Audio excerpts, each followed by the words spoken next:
I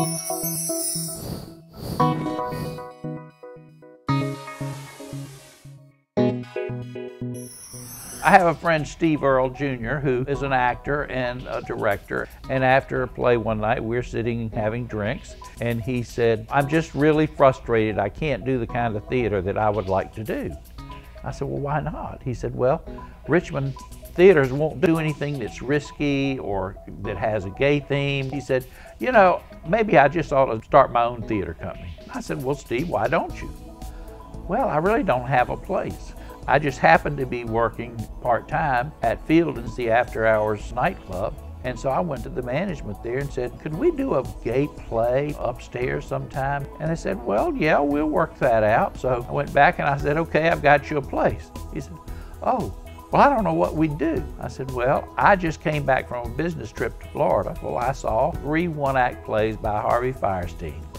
We sold tickets, printed up programs, got some of our friends to help us build sets and run lights, and sold out 3 nights, 50 seats a night, paid all of our bills, gave $500 to the Fan Free Clinic.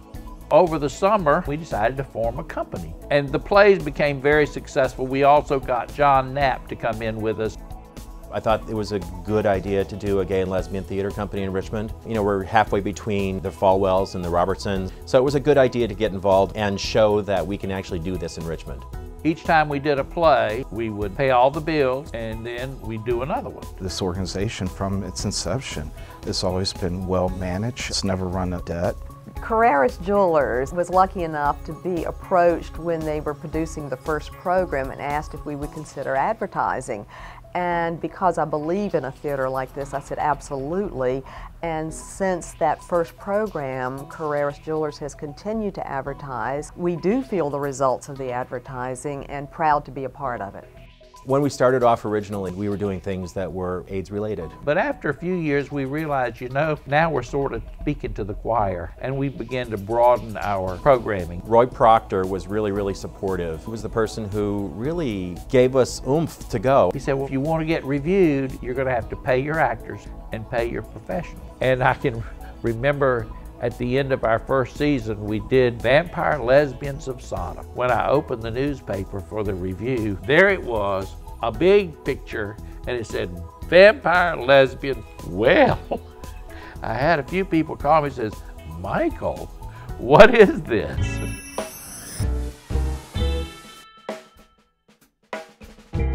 The biggest challenge with doing the theater at Fielding's was the fact that we weren't in a building that we controlled. Now, of course, you had creaky stairs and bathrooms that didn't always work. We didn't have real dressing rooms. We had to take the stage up every single night. The amenities were minimal and the aesthetics were unusual.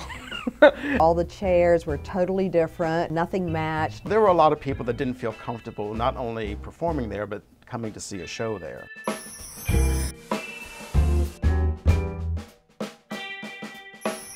In the 90s, when I was an audience member, it was a gay audience coming to see gay theater that may or may not have been produced by gay people. But there were a lot of people that never even wanted to do stuff with us in the early years, and that's completely changed now. I think to a lot of people in this community, it wasn't about it being gay or straight. It was about doing good theater. I've seen some of the finest professional actors here. I've seen some of my favorite directors here. I think absolutely Richmond should consider Richmond Triangle Players as one of our top professional theaters. Not only do straight actors feel as welcome in working here as gay actors, but straight directors and a straight audience. I don't consider the audience to be a GLBT audience. It's just a theater-going public. Every once in a while, I will stand in the lobby and watch the audience come in, and I'll say, I thought I was running a gay and lesbian theater. Where are the gay audiences for this show? And that makes me feel great because they're still coming to a theater that's talking about gay and lesbian issues. They're being exposed to something maybe they didn't know about before, and maybe their worldview will change a little bit. And the great mix of interactions in the lobby when everyone's having cocktails and visiting and experiencing what I think Richmond is becoming. And 20 years ago, that was not only not happening, it would have been impossible.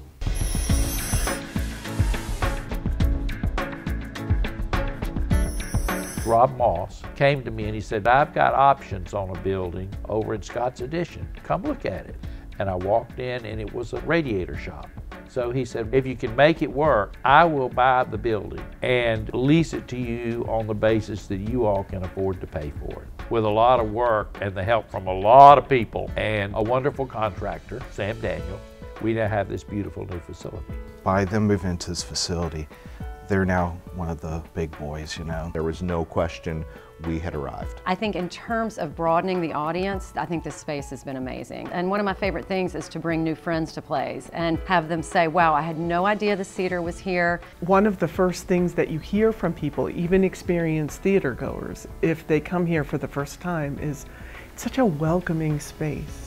It seems so friendly. It's a welcoming place. The environment's so welcoming. People want to stay, you know, afterwards. It's one of the few theaters where I go out of my way to arrive early so I can socialize and visit with people. It is very inviting and it makes you feel good when you come into this facility. From an audience standpoint, it is glorious. You can see great, it's extremely comfortable. The intimacy of the theater, the immediacy. You are right there in the performers' laps and vice versa. The lobby's wonderful, especially the bar. And you can walk right over there and get a drink and take it to your table. Caps the whole experience.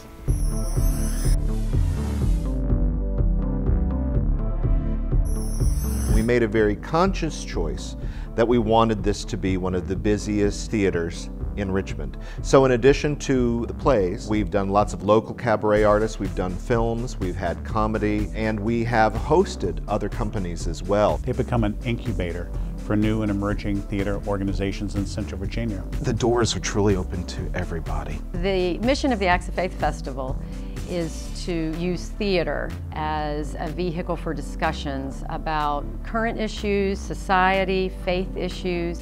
Richmond Triangle Players has done a great job of presenting both sides of each issue.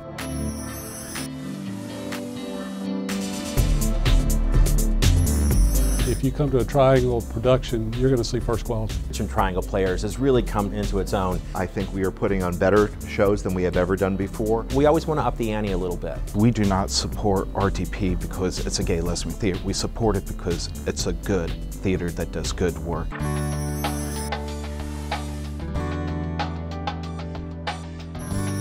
People often ask me, why do you think Richmond, as conservative a place as it is known to be, would have the only theater company dedicated to gay and lesbian issues in the Mid-Atlantic? And I think it's because we need it. It really kind of highlights what the arts can do to bring visibility to a group of people, especially who are not always accepted by everyone in their community. We need cultural institutions that reflect who we are as a community. The quality of work that they do is one of the things that sort of sets it apart from a lot of other theaters in town. I think the fact that Triangle Players has been here for 20 years is an important creative class story. I'm so proud that our city has a theater that is successful and that's thriving, and it's a good theater that does this. I'm also proud that Richmond as a community is able to support a GLBT theater. So RTP has done an amazing job at picking vehicles that speak to the human condition at large. It's an educational institution. It's educating the community, and anyone that walks through these doors, they do it through humor, they do it through music, they do it through tears. So instead of getting on a soapbox and saying that gay is okay, you can actually show it through art. I think the most important thing Richmond Triangle Players has done in the last 20 years